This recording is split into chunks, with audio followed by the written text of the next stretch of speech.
Welcome back, everyone, to Highlighted and All Sports Culture podcast. The last 2 weeks, it's been me and Sully, and now it's me and Sam. I'm seeing a common trend here that I'm the only one that shows up to the podcast nowadays. Oh, So okay. I guess that's unbelievable. true. No, I'm kidding. Samuel was sick. He's feeling better, though. He's feeling like the Packers yesterday.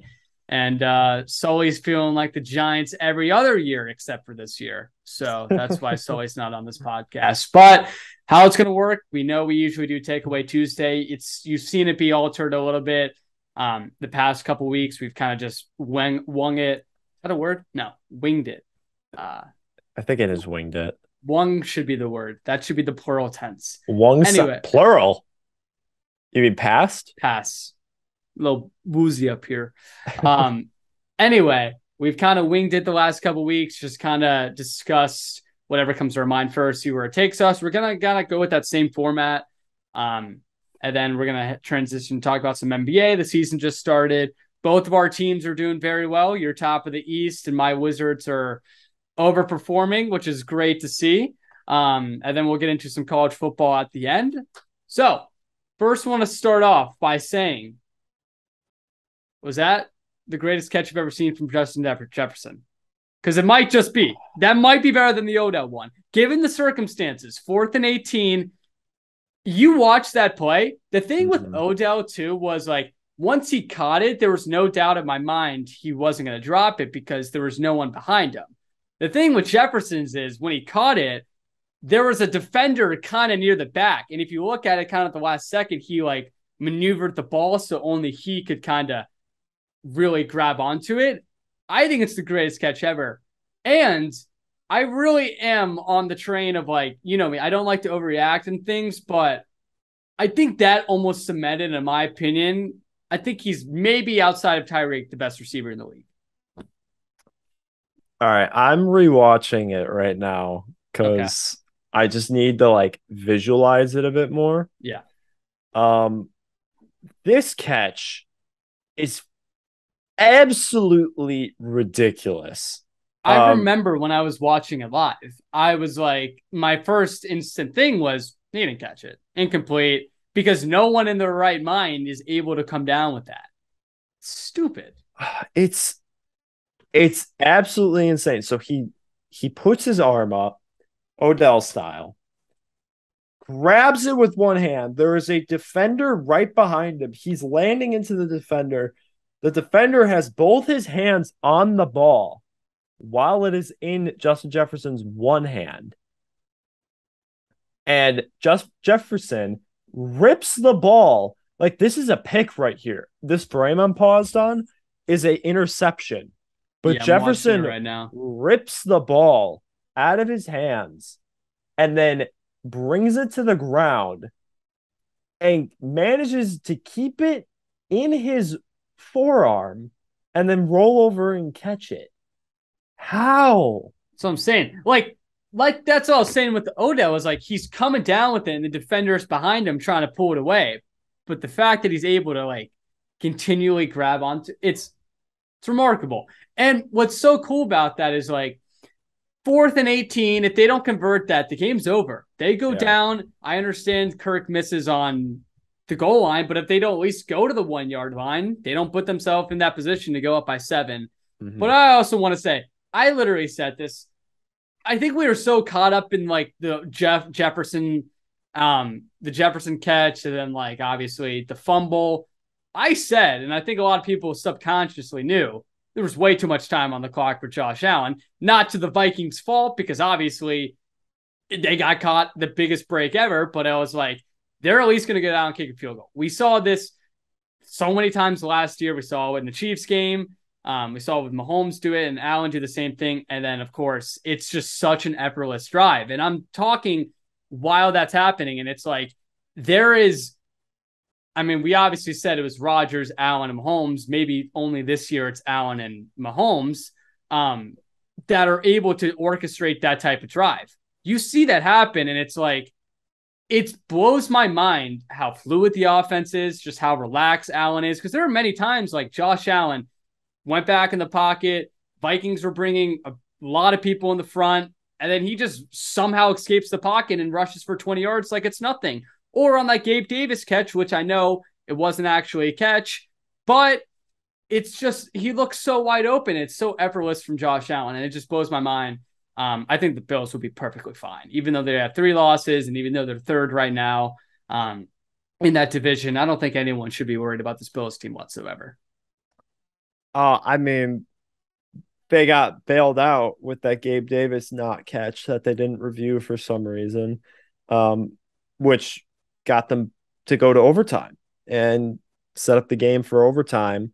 And I mean, obviously the Vikings got the biggest break ever with them having the 1 yard line. So they had to run the ball instead of kneel it. And then they fumble. I don't even, who was the running back on that play? I don't even remember. But I don't know either, but you talk about for the Bills?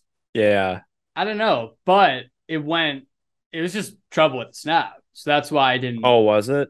Yeah. So Okay. like, I think it just like Allen, it went very below him, and then he tried to just like reach for it and couldn't get like grasp on it and went down. Oh, okay. But like, how does that not even happen? Because like the worst case is Allen is like right there and you just like lean forward. The worst is hypothetically in that instance, you're not going to gain any yards, and that's fine Yeah. because you still have however much time was left on the clock. I think it's like a minute or something, and then you just kind of do it. I don't know. But yeah, huge win for the Vikings. Obviously they had a lot of questions about them because of the teams they faced throughout the season, but it's a signature win, getting a win on the road in Buffalo. And I mean, Vikings will be good. I don't think me and you think of them as a Super Bowl contender, like a true front runner contender. No. But obviously in Kevin O'Connell's first year being 7-1, it's all heading in the right direction for this franchise. What did you have them? I know you had them at like 11-6.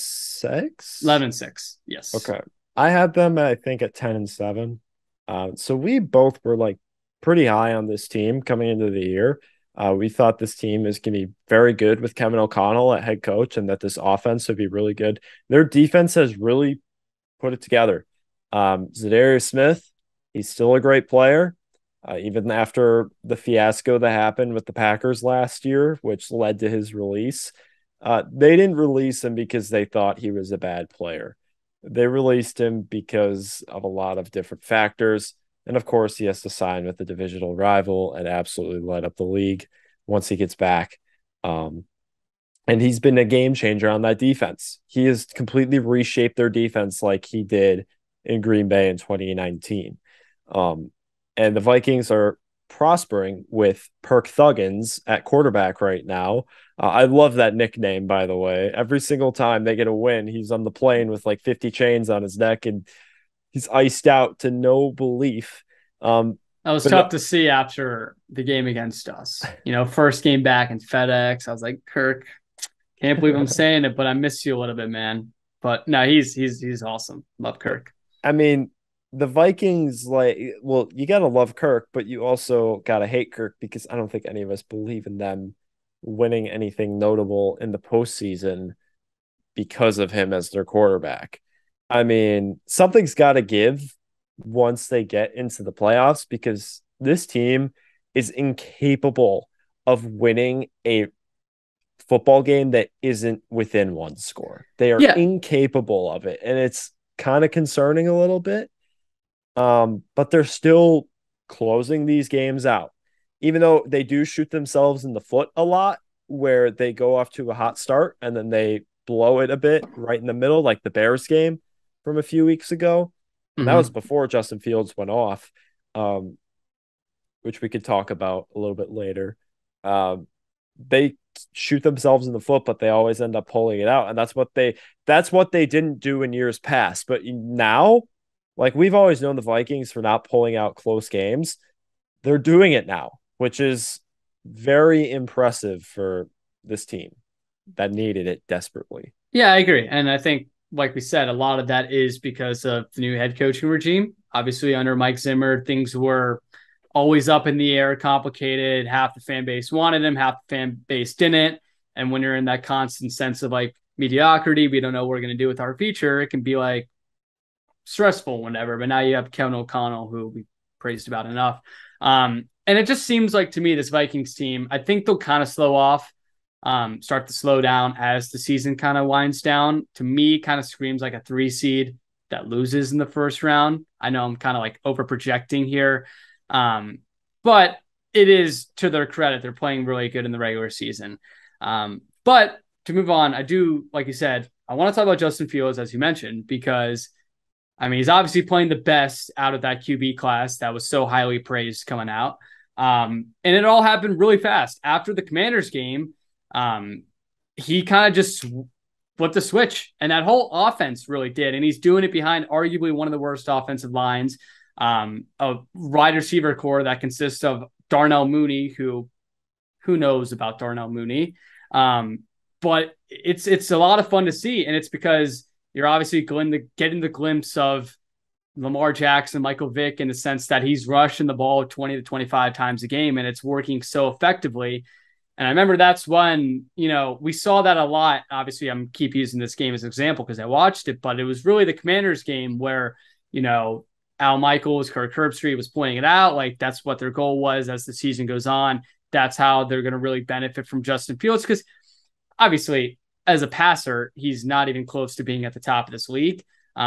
He's improved in that, especially in his last couple of weeks, but having that ability to run the ball is second to none. And you've seen it, especially against the Lions. You wish that he gets some help, though, because you still end up losing to the Lions at home. But it's great to see your franchise QB do very well. And especially when we saw the trade for Chase Claypool, it was a little bit of an indication like, all right, we'll stick with him for the meantime. We want to give you some support. Yeah, I mean, they're finally using his legs consistently, which was one of the pros that a lot of us saw in his game coming out of college. I was a big fan of Justin Fields coming out, and I never lost faith, even though at the start of the year, I was like, can you show us something, even though the Bears suck? And like you said, he's far away from being an excellent passer. He's still got to work on that. That's definitely one of the weaker parts of his game right now. But let's be real here. Surrounding cast, not good. It's not a good surrounding cast. So I'm not going to put that much stock into the production from him as a passer just yet, because we haven't seen him with the full on cast. I mean, we're seeing right now Aaron Rodgers last year, year before, he was lining up. This year, not so much, because you know why? His cast fell off. That's not what his supporting cast fell off, not his arm cast. Yeah, if you want to say that. Yeah.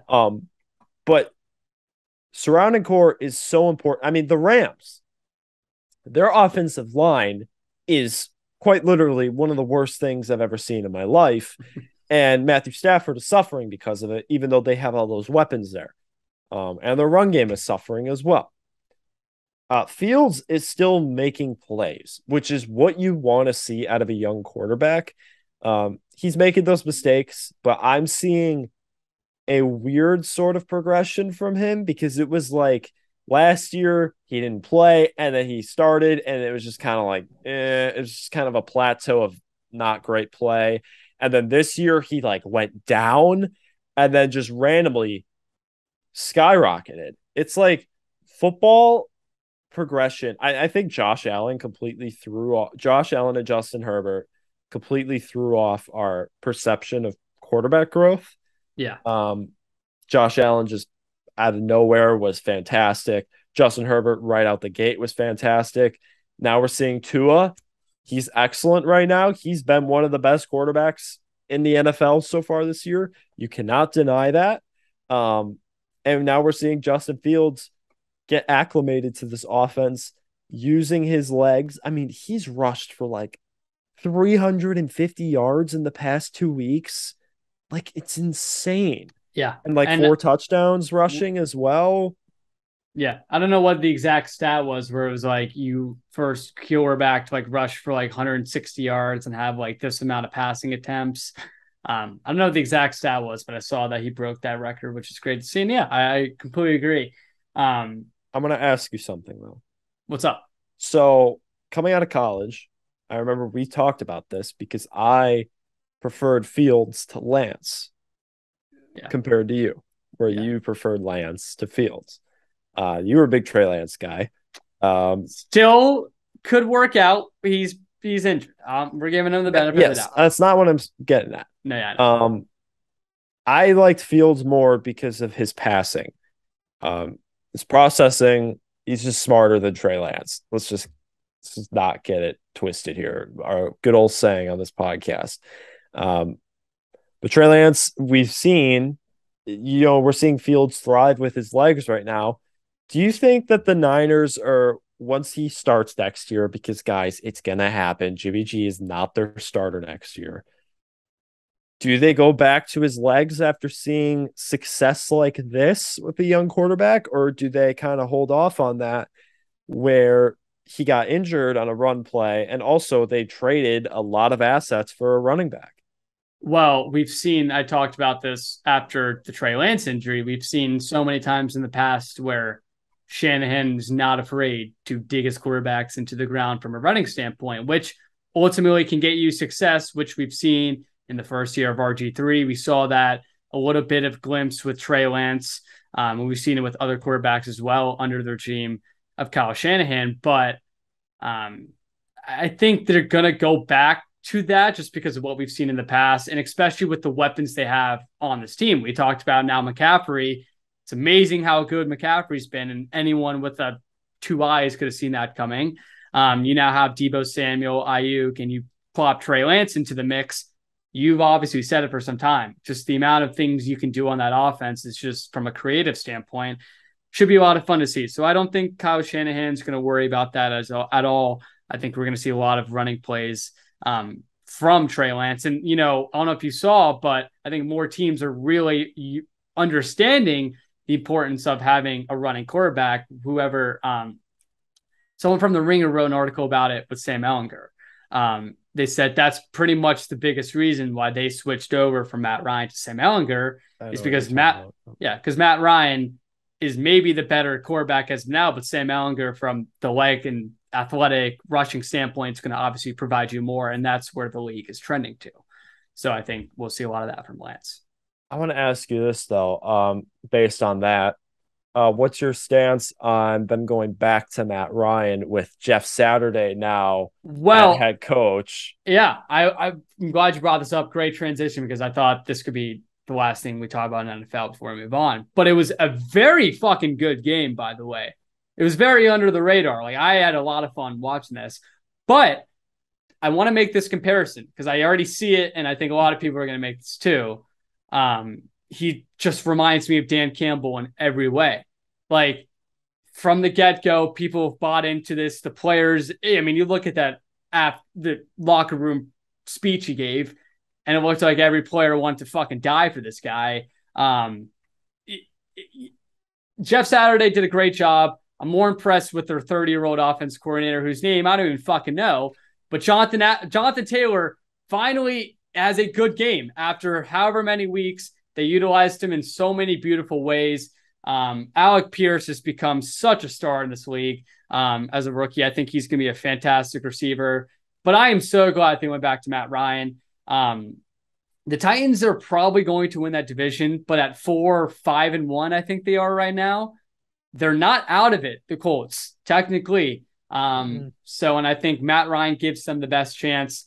Me and Sully talked about it on the last podcast, Sam. I know you said you didn't get to listen, but I think you would agree. There's no one who actually believes at this moment Sam Ehlinger is the better QB than Matt Ryan. It's not true.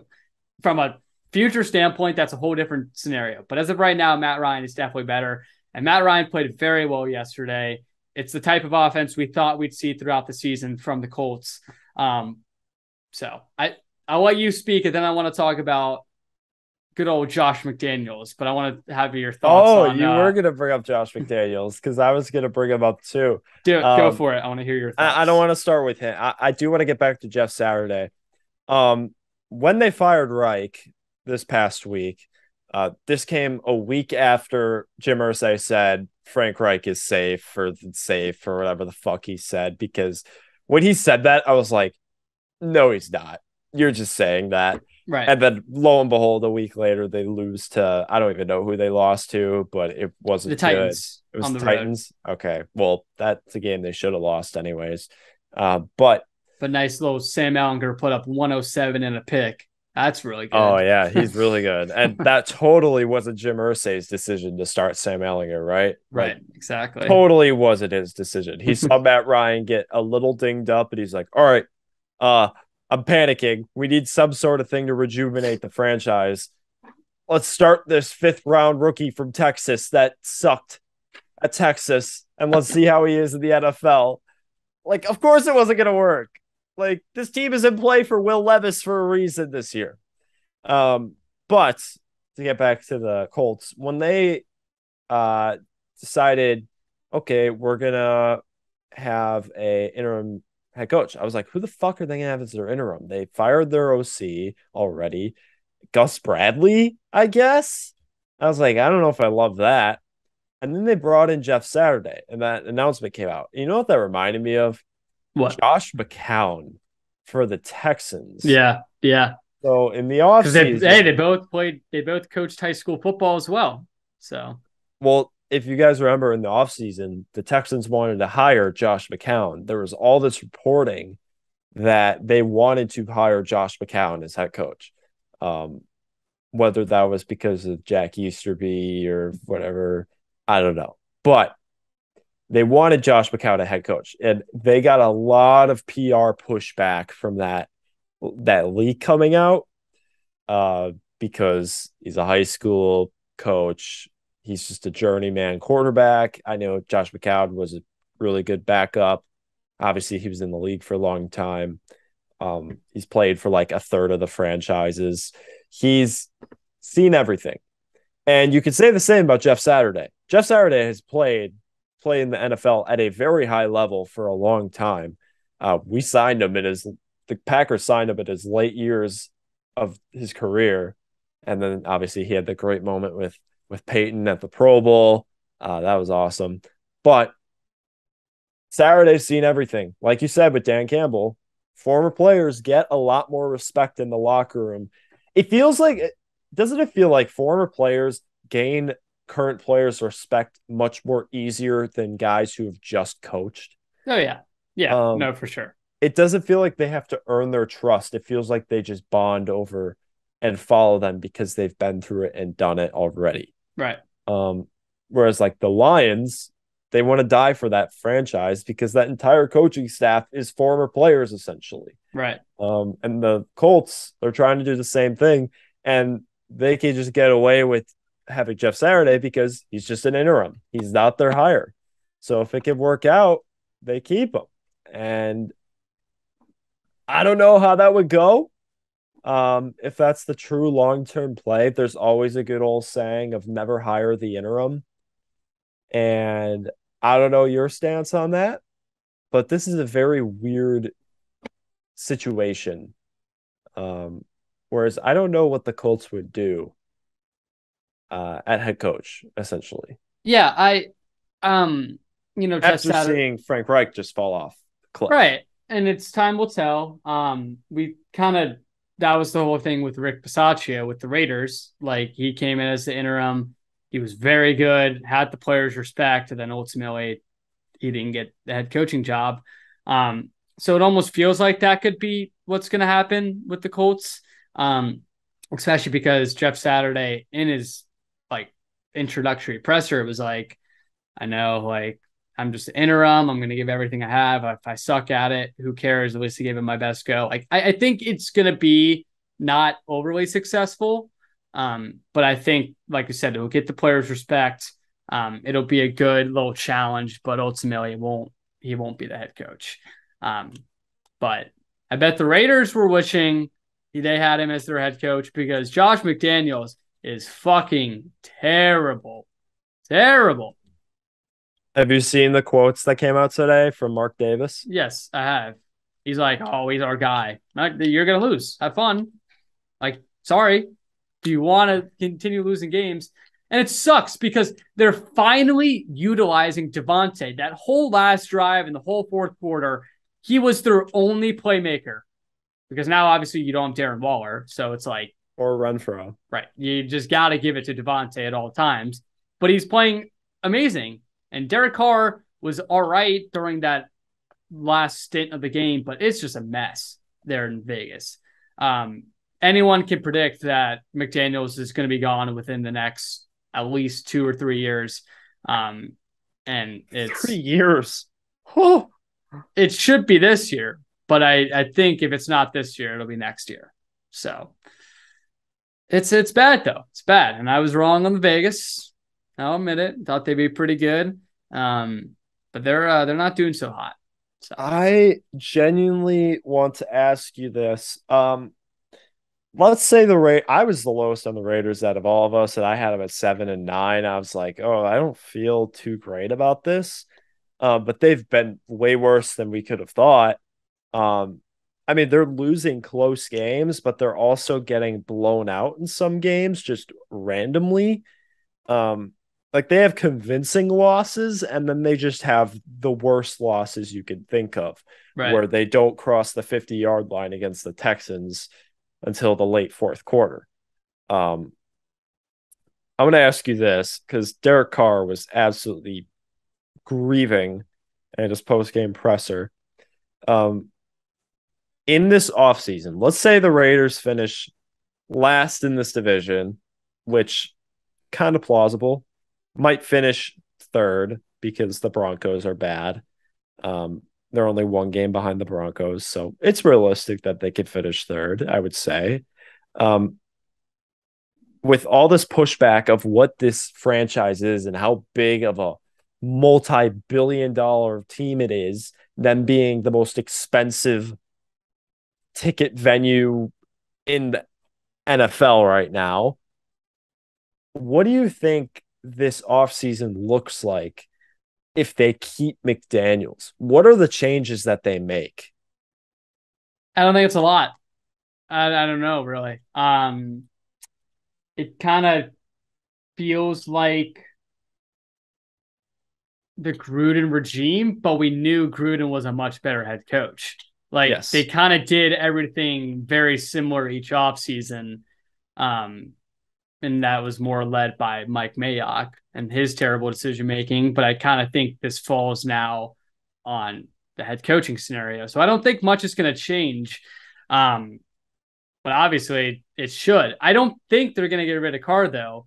The only instance I can see of them getting rid of Carr, and the only time we've really heard of this, is if they have like a top 5 pick. Because remember back in 2018 when they had the 2019, when they had the 4th overall pick, the amount of rumors where it's like, oh, Gruden's going to trade up to 1 for Kyler Murray. I was like, spoiler alert, that's not going to fucking happen, but whatever. The only rumors we're going to get about that is if that happens and if they're really bad to where they get a top 5 pick. If Stroud's on the board when their pick comes up, they should take Stroud and deal Carr, just because I think Stroud and Young are that generational type of players. Yeah. But if they're not on the board, I think you stick with Carr. And I don't think Carr is the biggest problem. We've obviously seen problems with their offensive line and the injuries to their weapons. Defense is not playing well. He's not the problem. And Josh McDaniels fucking sucks. So a lot of bad things going on. But yeah, man, that's what I got. If you had to predict, do they have a top 5 pick? Let me check the NFL. Let me check the NFL draft order right now. I think they might have the first pick right now. That isn't detected. I think they have the second pick. They right do. Now. So it goes Houston at 1-7-1. Damn. Who was Houston's? Their only win was Jacksonville, right? On the road. Raiders. They beat the Raiders. Houston. What? No, they didn't. No, they didn't. Because yes, they did. No, I picked the Raiders for Survivor that week. Who did the Raiders score? Oh, that was against the Saints. I'm sorry. So Houston's 1-7-1. Vegas is 2-7. Carolina's 3-7 at 3. Saints are 3-7 at 4, but it's gonna go to fucking Philly, which fuck off on that. And then Jacksonville's at 5. Yeah. I mean, I think Jacksonville, Carolina, and Houston will finish below Vegas. And I think that's it. I think they'll get the Detroit? Pick. What about Detroit and Chicago? They're both at 3 wins. I think Chicago will finish ahead. Maybe not Detroit though. even though I know Detroit just won. I feel a little better about Chicago throughout the rest of the season because of Fields than I do with Goff and Detroit. Dude, this is so wild to think because it's like I've seen what this franchise has done in the past few years with top 10 picks and first rounders, and you're just like throwing up at every single one that they do. They're Right. bad in the moment when they take the player, and then they're even worse once the player is on the team. Yeah. Like Jonathan Abram just got released. Alex Leatherwood got released a year after. Cleveland Farrell is like fourth string on this team behind Chandler Jones, who's playing And horribly. like Jacobs leading up to the season was considered a disappointment. So, um, Damon Arnett's off the team. Henry Ruggs killed somebody. I mean, yeah. it's just an absolute mess. I mean, Colt Miller is pretty good. I'll give him that, I guess.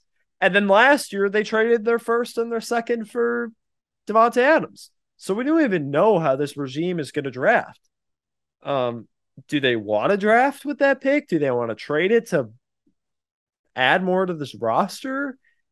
I don't know what they would do, but it's like they'd have to make some sort of change in the offseason because the expectations for this team coming into the year were we're going to be a playoff team. Right. We're going to be a competitor in the AFC West, which is going to be a bloodbath. And they have completely undersold those expectations. So, whereas with the Gruden era, we knew that was going to be a long form rebuild because Right. Because John you signed the Gruden signed 10-year up for 10 contract. years. Yeah. They traded like everyone, and they traded away Khalil Mack. And it was like working. everything happened. It was kind of. They still suck. They definitely were improving. Like first year they went 4-12, and then at the end they were kind of around the playoff area. So I mean, in year 4 of Gruden, they technically made the playoffs. Obviously, he didn't finish that season. I don't know if they make the playoffs with Gruden at head coach. It's definitely better. No, for sure. I don't know because they weren't that great before Rich stepped in, and then Rich gave him a spark. I'll defend Gruden as a coach. Let me emphasize coach. Okay. For a long time, obviously he's a shitty person, but I think he was a very good head coach. So. I agree. You and me both were big Gruden emphasizers at head coach. Yeah. Specify. He was a good offensive mind. He was doing some fun stuff. Josh McDaniels is not doing fun stuff. Terrible. No, not making the cut. All right. So you want to move on to some NBA?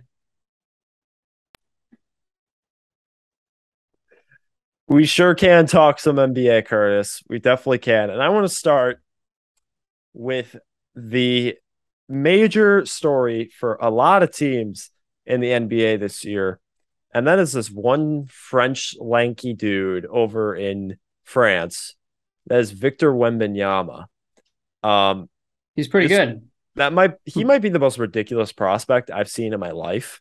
That I've witnessed. He is. Yeah, easily. He's better than Zion as a prospect. He's better than Wiggins. And further back than that, I can't really think of anyone. But I want to ask you this. I mean, we're already seeing some unreal tank jobs by some teams. Get Wembanyama. I mean, the Hornets, the Magic. I mean, the Magic just they're gonna love their lanky dudes. The Pistons, the Rockets. I mean, the Pelicans might get them. And the Magic are in a great spot because you have Banchero that's playing great for them. So yeah, exactly. Just tank and have your guy play very well, and then you got Victor. But continue, sorry. Yeah, and then you got, I mean, the Pelicans might get him because the Lakers are horrible and they have their pick this year. Yeah. The Spurs, the Thunder, like all these teams. I mean, we thought the Jazz were going to be in play for him, but that's not the case. We'll talk about the Jazz. I want to ask you this. Where would you rank Victor Wembanyama in terms of number one overall prospect? Where would you rank him in like the ethos One by a overall landslide. of all time? I maybe the only Better than LeBron? LeBron, Ralph Sampson are the only ones I can think of Yeah. that were potentially better. Hakeem? No, I wouldn't say Hakeem. Yeah, that's maybe probably LeBron is the only one you can really think of. The thing what makes Victor Wembanyama so special is it's just ridiculous how athletic he is for his size, and that's why everyone is so obsessed with him. Like you just saw the clip I saw like 5 days ago, to where he's just like going through the legs mid-air on a three-pointer. I'm like, this is disgusting what this guy is doing, and we've obviously seen in the past just the adaptation on how style of basketball is played with these super athletes and super players that come into the league. That's exactly what happened with Steph Curry. Steph Curry comes into the league. It's obviously transitioned to a shooter-based, shooter-focused league. And now Victor Wembanyama is going to enter the league. And at 7'4", he's going to transition this league into an athletic-based, doing it all around the perimeter, just type of offense. And if you're not kind of his size, I feel like you're not going to be left in the dust, but it's just going to be such a gap between him and everyone else. He's just a ridiculous player. It's funny because one of my best friends here, huge like NBA draft kind of guy, we were just talking one night and he was like, this was last April, last May. So not a lot of people were talking about him at this time. He was like, and this was around March Madness time. He was like, hey, I know everyone's talking about like, these prospects like Banchero, Chet Holmgren, but like the next year, you gotta look at this guy, Victor Wembanyama, and I watch him and you're like, what the fuck is he doing? He just makes it so effortless. I'm very excited. I mean, he's already, and as Woj has explained it through numerous like interviews and tweets and shit, like it could be $100 million bonus to a franchise having this guy on your team. Yeah. Because obviously, not just from a win projection standpoint, people are going to crave seeing this guy play at the professional league. So, I mean, you get him in a small market, their franchise value doubles immediately if he hits like he looks like he's gonna hit. I mean, I have a direct reference. The Bucks were sold for like $500 million when they were sold in 2014. That is disgusting. There's no team that should be sold for $500 million. It's unreal. I think it was 500 million, and now they're worth like 2 billion because Yeah. of Giannis. And like getting that generational superstar is a big boost to your franchise. Did you see how much the Commanders are projected to be worth? 5? $6 billion. And what can you say? Bezos, hit that line. Oh, dude, I want the ownership group of Bezos, Jay-Z, Matthew McConaughey to buy that team. I'd be so happy. But yeah, like you're saying, like especially with the Bucks, he's ridiculous. So. I mean, you got to just like, I agree with you. I think he's probably the best prospect alongside LeBron. It's really fucking close though. Like, obviously, I wasn't alive, but I wasn't around to watch LeBron play white dudes in high school. But I was 2 years old when he was doing that, and I will say I've watched clips. He looked pretty good. Obviously, he was number 1 overall. But I'm watching Wembanyama do this stuff at 7'4" and doing the most natural looking dribbling and shooting for a guy of his size I've ever seen in my life. And I'm just like, I've never seen anything like this in my life. And I don't think we'll ever see anything like this ever again from this sport. And I don't know how you can say that's because physical specimens come and go. Guys like this who are physical specimens, but also can do shit like this are one of one. And it's just like you'll get a Zion who's just physically dominant, but when you get the combo package of everything you want, we're not even talking about his defensive abilities. He's like Rudy Gobert on the defensive end. Right, it's insane. His shot blocking is just one of the best ever. It's absurd. And obviously you'd expect that from a wingspan of whatever the fucking amount is. But what makes like LeBron and Wembanyama, and you kind of already alluded to this, like different is LeBron was just so fucking good because he's the greatest athlete potentially of all time. Yes. Like I mean, he was literally like, it looked like a 25-year-old playing against the high school kids. But what makes Wembanyama is, like you said, there's no one ever that's been 7'4" and has his type of athleticism. Like, you can't teach that. And like, I think one of my least favorite quotes in life is hard work beats talent, because that's not fucking true. I'm serious. It is not true at all. I like, everyone's like, oh, how'd you get here? I worked hard. Nah, I want one person to be like, I got here because I'm 6'9", 240 pounds, and I can beat the fuck out of you and dunk the fuck out of you. I'd be like, fair play, man. You're just speaking the truth. But yeah, I genuinely, I watch this guy play. Like we're talking, like I'm actively watching him. Like he's on League Pass sometimes. Yeah. And I'll just watch him just casually sometimes because I'm just like, I want to watch this kid play. So with what you're talking about with these guys boosting a franchise, it's true. Like we're just watching him because he's that freaking great. And I don't know what team I want him on, because like there was like talk like 2 months ago that either him or Scoot Henderson would be number one. I'm like, no, it's Victor Wembanyama. I do want to say though, I completely agree. But Scoot goes number one in many other drafts. Yes, he is a baller. But no, it's easily Wembanyama. Yeah, if you're a number two overall, you're not in a terrible spot, but you're missing out on arguably the greatest prospect ever to play basketball. I don't know what team I want him on. I'm gonna be honest with you. I want him in San Antonio. I just want to see another big man. I want him on Charlotte because I'm biased. It would feel like Cam Newton with the Panthers all over again, which that was a fun time, even though I'm not even a Carolina or Hornets fan. But they look like they're in a good spot. I mean, LaMelo's been injured, hasn't played anything. They've lost 8 in a row. They're doing a nice tanking job. They got some good young talent, and when you add Wembanyama in, should be fun. But I'm excited, dude. I'm excited to see how this all unfolds. Can you imagine? The draft lottery is going to be the most watched thing ever. It's going to be hilarious. Yeah, and the NBA completely changed how the lottery works the past few years for the play-in. I really like that change also. So a lot more teams have a lot better of chance of getting the number one overall pick, which is a big plus for me.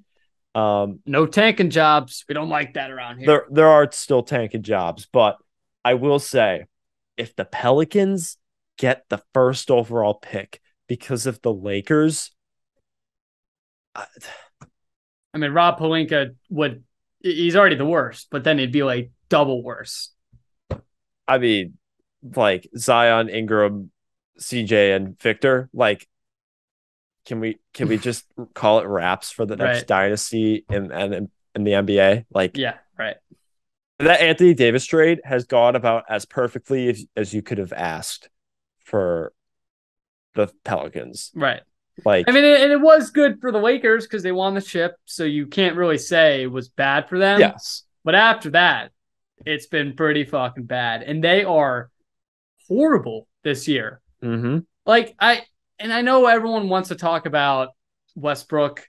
It's just such a dilemma what you do with that, because obviously it's not working out. But the problem is, like, what do you do with him?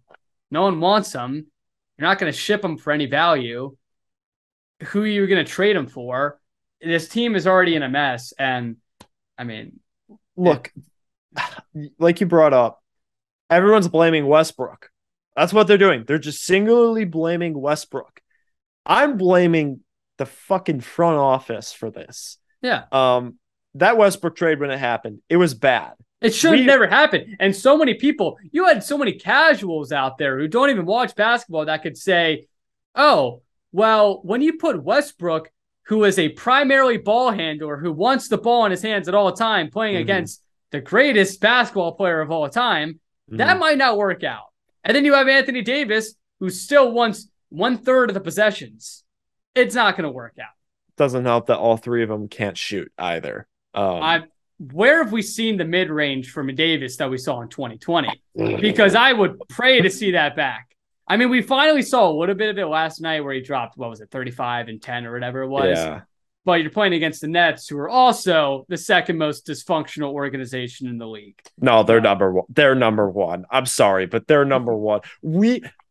I'm just saying, I do not want to talk about Kyrie on this pod, whatsoever. I'm not talking about it. I will say too, the happiest man in the world. You know who it is right now?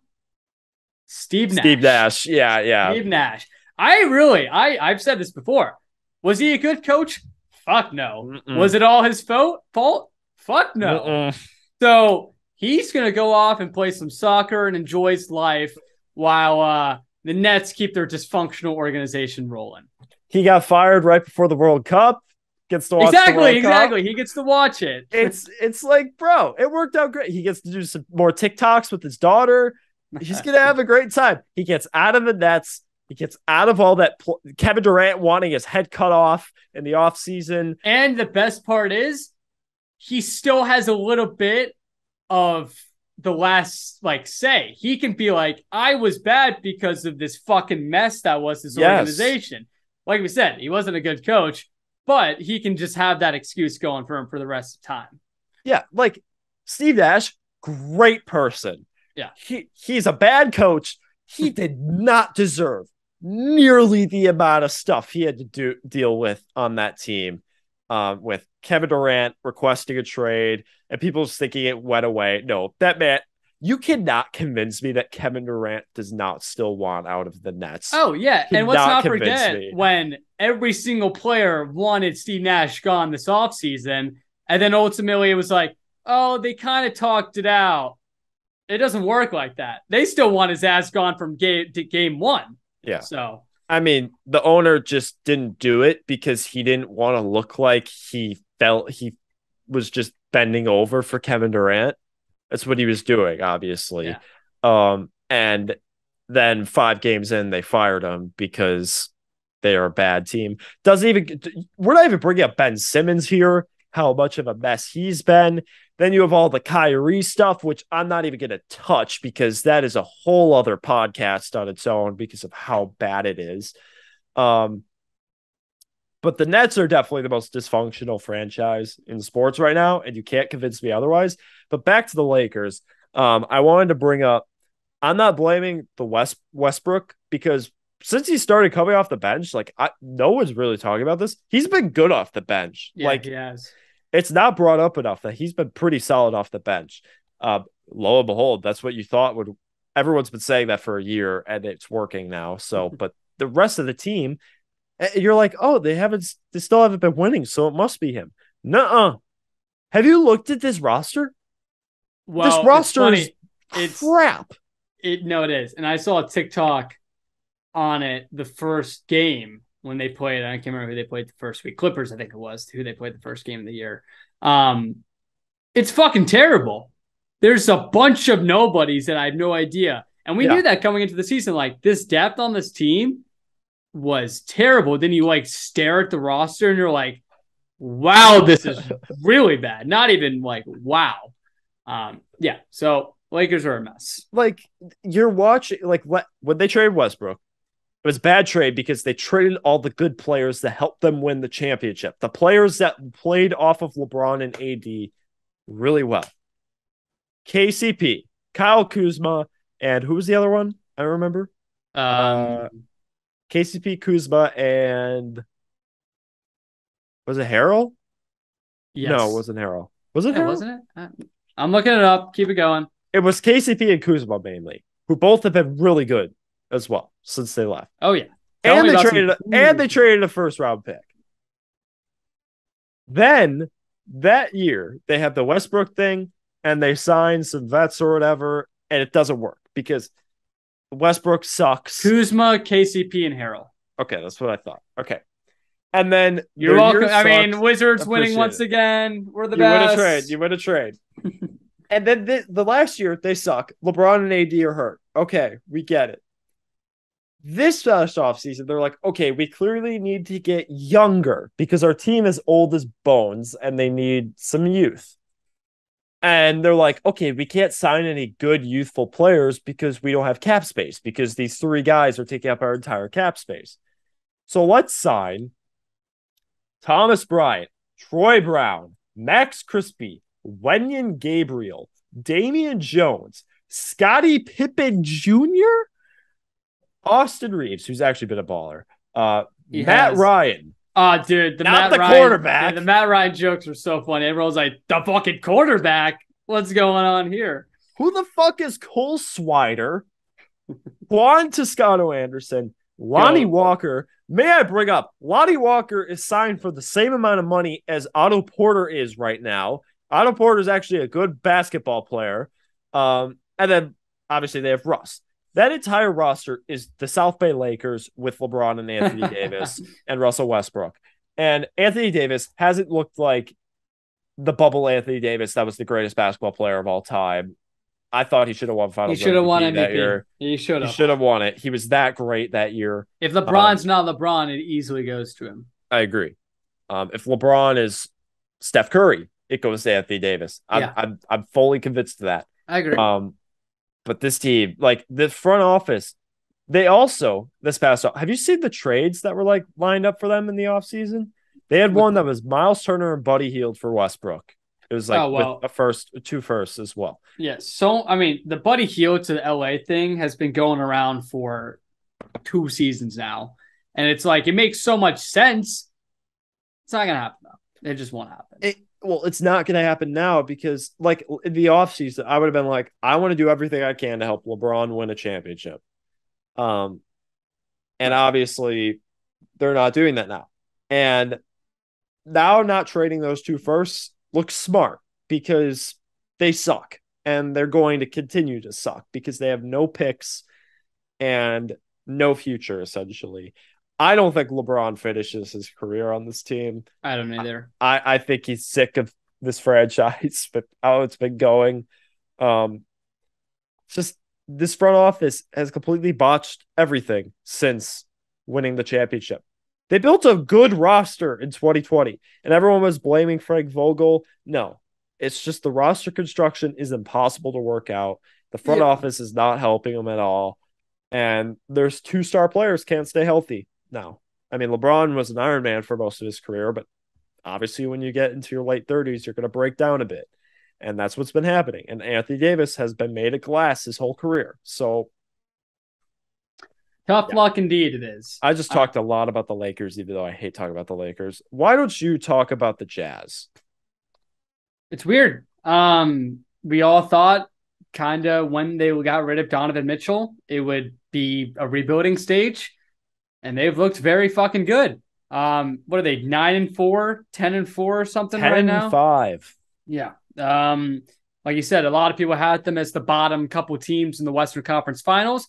May I add, the Wizards just beat the Jazz. The 5th seed in the East Wizards that everyone thought would be very bad this year. Yes, sir. But it's very shocking what we're seeing from the Jazz. And we always see this from teams like, everyone says the NFL is the most unpredictable thing in sports, but the NBA is a close second for being that in sports because you have teams like the Jazz who are doing very well. The Warriors, who everyone had as back-to-back champions, they'll probably figure it out. But right now they're like the 12th seed in the West or something. And now you have, like I said, you have the Jazz that are 10-5 right now. And they're playing great. So I'm not going to lie to you. I completely disagree with your statement that the NBA is the second most unpredictable sport. Do you think it's MLB? Absolutely. You're telling me when you get to the postseason, the NBA is less predictable. No, that's true. That's true. I guess I meant more of like a regular season basis. Okay. But when you get to like the postseason and playoffs, it really is whoever's playing hot baseball is going to succeed. And we see that really kind of early on in the postseason. So, okay. Last thing for the NBA, give me a team you are really enjoying right now. Team I'm really enjoying right now, or you just want to talk about just in general. I'll go with the Cavs. Fourth seed in the East. A lot of people thought they would be pretty good this year. We've seen Cleveland after the departure of LeBron James just go through a whole segment of disparity and not be good. And it's kind of cool to see Cleveland because even before LeBron got there, they were a bad organization that was very conservative in a lot of the moves they made. They kind of got lucked into LeBron because they had the number one overall pick and obviously his love for Akron. I've talked about LeBron too much. But anyway, with the Cavs, they're finally kind of seeming like that aggressive team we've wanted Cleveland to be for so long. We saw that this offseason, and I just mentioned him, Donovan Mitchell. So they're obviously their guard play's been fantastic this season. And I think they'll be a contender come postseason time. Okay. How about you? I'm going to go with the Portland Trailblazers. It's weird that they're the 1 seed. It's weird. I thought they were clearly an 8 seed kind of team where the roster on paper, not looking so hot, but Dame's been balling. Simons has been balling. Shaedon Sharpe has looked really great out the gate. We obviously weren't sure about him around draft time because obviously he sat out his whole freshman season. Yeah. But I think we both were pretty high on Sharpe. I mean, as in high school, he was fucking unreal. And I think if he plays a lot at Kentucky, he would have gone like number 3. I think, but whatever. Number 4. Sorry. Forgot about Jabari. No, I actually agree. I think he probably goes I think if he plays at Kentucky, number 2, number 1, maybe. There was not a consensus number 1 pick. No, but I think the first 3 were all like tier 1. He could easily play himself into tier 1 though. But again, we'll never know. But the thing is, those 3 were tier 1, but Shaedon Sharpe didn't play, and he still went top 7. Yeah. That was like the biggest knock on Sharpe. It was him not playing, right? And it was like, I don't know, like Jamar Chase, same thing. It's like, oh, he hasn't played in a year. Shut the fuck up. Go to bed. He won a national championship. He's a GOAT. I mean, come on. But I mean, James Mullins. I'm talking about football again. You're okay. Further proves. You see how Jamar and Justin are playing. 2019 LSU is the greatest team ever. Sorry, I had to throw that in there. No, you're absolutely correct. But yeah, I mean, Josh Hart, great player right now. I mean, Justice Winslow is having a career resurge. And then you got Gary Payton, Jeremy Grant. Obviously, they're doing their part. I mean, this team's just surprising. They're number 1 in the West right now. Like, got to give them credit where credit's due. I mean, obviously, last year they decided to tank because Damian Lillard got hurt, and they're like, all right, this is the lost season. Let's just tank and just kind of retool. Been working out so far. So, want to shout out the Blazers because we kind of thought, oh, Dame's just kind of rotting away at the end of his career on this team. You know, he's not really going to go for a ring. He's just super loyal. We can respect that, but respect the grind. It's working out. It is. All right. That's it I got for NBA, unless you want to add anything. No, let's talk about some CFB, baby. So I'll ask you a question to start things off. Let's say I'll give you a hypothetical because one of my favorite things about college football is dissecting the different scenarios and hypotheticals that could happen all leading up to the playoff. Obviously, Ohio State is right now undisputedly the second best team in the country. Yes. If Ohio State loses to Michigan, they obviously won't be playing in the Big Ten championship because that would go to Michigan. Would you put in, you personally, I'm not saying if you're the committee, would you personally put in TCU if they go undefeated or Ohio State with 1 loss?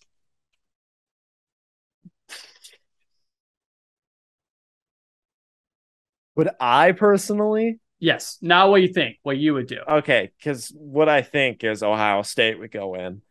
I think I'd put in TCU. I think I would too. I know you probably from your little research into the NFL draft, but like Quentin Johnston, I really think can play himself as the number 1 receiver. But not enough people are talking about the receiving class in this upcoming draft. It is really fucking good. JSN, I beg, people don't overthink him. Quentin Johnston, Jordan Addison. It's really fucking good. Anyway, yeah, I think I'd put in TCU. I hate when my biggest knock on the college football committee is when they rank the brand instead of the team, because in what you have to do with these college football rankings is you have to do it on a 12-year cycle or 12-month cycle.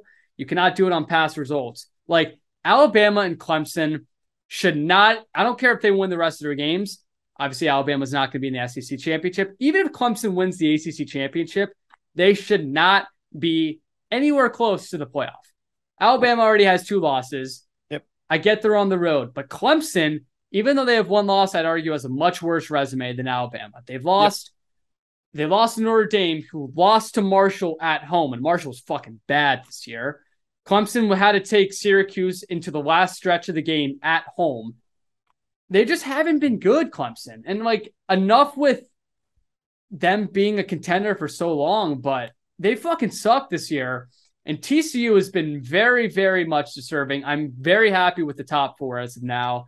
I got no complaints with it on the AP, which goes Georgia, Ohio State, Michigan 3, TCU 2. I would maybe put Michigan 2, but that's my only knock. I kind of agree with that. I do want to ask you this, though. So you're saying if it came down to Ohio State and TCU, if Ohio State lost, are you saying Tennessee is in? Or are you saying USC? So I doubt you're saying LSU. Again, hypothetical as we love them. All right, so Tennessee, so the SEC championship, Tennessee won't play because it's LSU versus Georgia, which is weird because if LSU wins out, I think they could sneak in with 2 losses. Because I like you. I like LSU's resume better than USC. USC hasn't played anyone this year. They lost. It's just because USC also has to play UCLA. I'd like to see how that winds up. I would go with. It's tough. I think you'd have to go with Tennessee because they both have. Because Tennessee's loss is better than LSU's losses. Because LSU lost to Alabama. Wait, what the fuck was I saying? Sorry. They beat Alabama. They lost to Florida State, which was really bad, and they lost to Tennessee. But Tennessee only lost to Georgia, and Georgia's a better team than both of them. Yes. So you'd have to say Tennessee. But I think it's weird, too, because, like, it sucks that the Big Ten does it on a West-East basis. I think they should get rid of divisions in college football. I think it's the dumbest shit ever. ACC's moving on from it next year. I'm very happy about that. Just have the best 2 teams I want to see Michigan and Ohio State playing the Big Ten championship, both undefeated. And maybe one could get out of the playoff if they lose. But realistically, if they're both undefeated heading into the Big Ten, I'm taking both teams. Yeah, I agree with you that divisions in college football are the dumbest shit ever. I hate them. I really do. I think the best 2 teams should be the teams that play in the college football, or not in the college football championship, but the conference championships. And let's look at this. So I kind of agree with you. Tennessee should be in over USC. USC's 1 loss was in that wild game against Utah. It was a great game. But obviously Tennessee lost to the team that's probably going to win the championship. I would say at least. Dude, can we fucking talk about Jalen Carter? I think he might be the best prospect in the draft besides Bryce Young. I mean, he was a monster against Tennessee. And like you'll see when so many people are like studying like prospects, it's always against the best competition they face. He was the best player on the field against Tennessee. Already checks my box. Like he's a top 3 pick. If the Eagles get him, I'm not even kidding. If the Eagles fucking get him at number 4 or 3, whatever it is, I'm turning off this. When we do our stream, I'm turning it off. Turning it off. No, we're gonna be in fucking KC next year. I'll walk off the stage. I'll walk off the fucking stage. Okay. But I agree. I do think Tennessee should get in. I want to see TCU get in, but I'm afraid they'll just get smoked by Georgia if they get in because Yeah. that's what's going to happen. It happens every year. The 1-4 is always just an absolute blowout. Mm-hmm. Um, happened last year. The 2-3 was also a blowout last year. But Um, you know what solves all this, Sam? An expanded. expanded playoff. No, it Because doesn't. I think it does. Like, if you made it, I'm even just saying 6 teams. That's all I want. I was advocating for 6 teams for the longest time. I agree. There's so many instances like we're going to see Michigan or Ohio State knock it in. They're going to be the 5 or 6 seed. For the longest time, not saying it's deserving this year, Georgia would always be that 5-6 team because they couldn't get over the hump against Alabama. Like, I want to see Tennessee, LSU, Yeah. maybe it's USC. It all kind of shapes itself out. How I Yeah. kind of think of it is it's like at the end of the year, we really get a say of like the 6 teams. The 4 is kind of wonky. The 5, 6 maybe deserve it. After that, it's like these teams aren't competitive at all, in my opinion, to really compete for a national championship. And even TCU is probably not going to win a national championship, but because of what college football is and why we love the sport and for like a program standpoint, you have to at least give them the chance, in my opinion. Yeah. I we've talked about expanded playoffs so much on this podcast. We don't need to exhaust it anymore. No, no. Sorry Um, for bringing it up. no, it's okay. I agree though. I personally think it'll just end up being Ohio State, Michigan, Georgia, and probably Tennessee. I don't think TCU is going to make it. Yeah. Disappointingly. And the thing is, like TCU, I think a lot of people expect them to win out. They still got to play Baylor on the road. They still got, I think, another tough team. I don't I want to think say it's Texas. I think they play UAB next. Oh, really? Yeah. Wait, I might be thinking of another. Oh no, that might be USC. Hold on. Let me look. Let me look. um, Iowa State and Baylor. okay. It's their next See, two like games. Baylor on the road's tough, and I don't know. And they were obviously a 7 point underdog against Texas. Like it's still going to be tough for them to go undefeated. They have to win um in the Big 12 championship. That's ultimately what didn't get Oklahoma State in last year. But I'm excited to see it. I'm excited to see the college football playoff. Um, I'm assuming you think it's going to be the same for that the AP has it. Yep. Yeah. So Kind of sad, but it's true. I yeah, can't wait to watch Ohio State lose in the first round again because it's going to happen. it's a All yearly right. tradition. It I think basically Michigan beats them though. In the I think Michigan on the road will beat Ohio State when they play each other. this upcoming game. When they play each other, I don't think it's when is it? Is it no? It's not this weekend. It's the next weekend. It's next week. Yeah. Yeah, but yeah, I think so. All right. Well, going off that, let's do this game really quick. So I've got Yes. a new game. So it's NBA based. So sorry about that. Let's try and run through this as quick as we can. So we got the people somewhere to be. Um, I've got two stats. One of them is the single season points leaders in NBA history. So it's a top 10, and you're going to guess who the top 10 are for most points scored in a single season. Okay. Okay. And then I also have top 10 most 3-pointers made in a single season. All right. Let's do points first. All right. Go right ahead. Michael Jordan. He is two of the spots. He's number 3 and number 6. Kareem. He is number 9. Tim Duncan. No. Steph Curry. Nope. Olajuwon. Nope.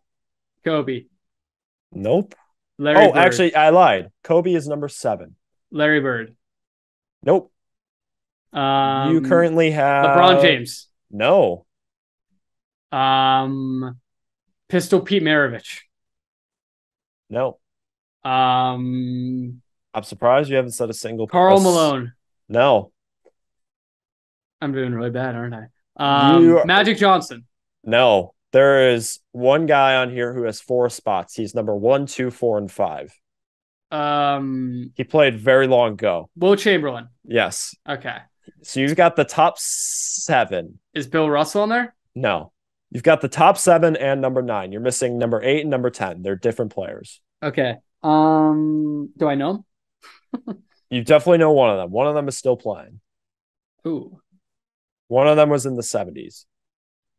Um, we're still playing. Yes. I don't He know. won MVP. Just tell me. Just tell me. We'll do 3 points. He actually didn't win MVP this year. That was the year before. Number 8 was Bob McAdoo. And number 10 was James Harden. Okay. Okay. All okay. right. I didn't do terrible. Didn't do terrible. You did pretty good. 80%. That's passing grade. All right. Top 10 3-pointers made. I'll have you know there are 4 people on this list. The top 10 is of 4 people. Okay. All right. They all are current players. Steph Curry. You've got 6 of the top 10. James Harden. Steph Curry. James Harden is 2 more of the top 10. KD? No. One of these guys we talked about earlier in the podcast. Not Kyrie. Mm-mm. LeBron? No. Who are we talking about? 3-point specialist. He's number 10 and number 11 and number 15. Yeah, we said only 3-point specialist I remember was talking about was Curry. Brought up in passing at a certain moment. And then there's another guy who is an all-star who had an MVP caliber season a few years ago on a different team than he was on now. We got minute left. Just tell me. All right. Number 7. I'll just give you this hint. He had an MVP caliber year on his last team. It's not the same team as he's on now. Kawhi? Paul George. Damn. All right. That was his MVP G year. Okay. Yeah. And then number 10, we brought him up as a trade candidate earlier for a certain team that they passed on trading. Buddy Hield? Yeah. All right. Number 10, 11, and 15. Nice work, buddy. He beats out Klay Thompson. Can you believe that? That is wild. And beats out Damian Lillard. All right. Great pod. We talked some NFL, NBA, college football. Yeah, we'll be back next week. Thanks for listening. Subscribe, follow us on Instagram, All Sports Culture. Goodbye.